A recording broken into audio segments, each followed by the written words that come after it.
Hi, I'm Shane Downey, Vice President of Government Affairs, Global Business Travel Association. Today, we are at the 2026 Canada Conference here in Toronto.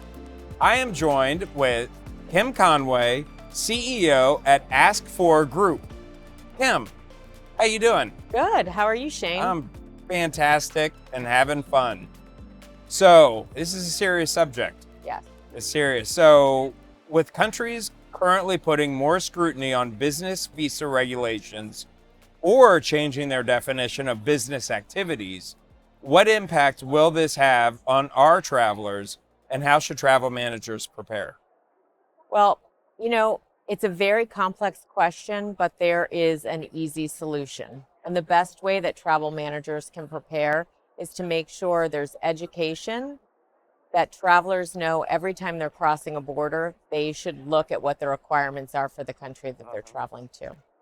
Travel managers should look to have a trusted partner in the business so that they can utilize and leverage the information, because no one can understand the complexities of 190 different countries, possibly having 190 different ways they look at how you cross a border. Right.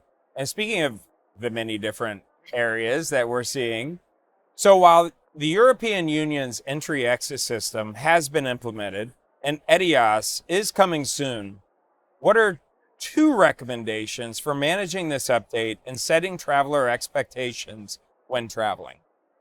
So the first is that travelers need to understand that not only do their business travel days in country count, when you go on that Spain vacation, that is going to count towards your days in country for your business travel. And again, back to my original point is that you need to understand what the requirements are for each international trip that you go on.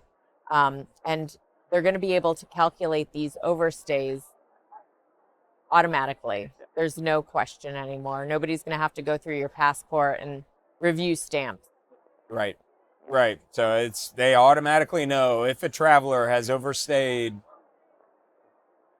both their personal and their professional time in the area. Exactly. Yeah. So what then do you see as the biggest risk for an international travel program? I think the biggest risk is not preparing. We often see, as was discussed in an education session this morning, that companies tend to be reactionary. They wait till something happens to come up with a solution to a problem. Whereas if you're much more proactive and can get ahead of the changes and make sure that you're implementing a very simple program, giving travelers tools that they can use, not leaving it up to their own devices to make sure that they're doing the right thing, you can make sure that you mitigate that risk. It's good advice. Yeah. It's good advice.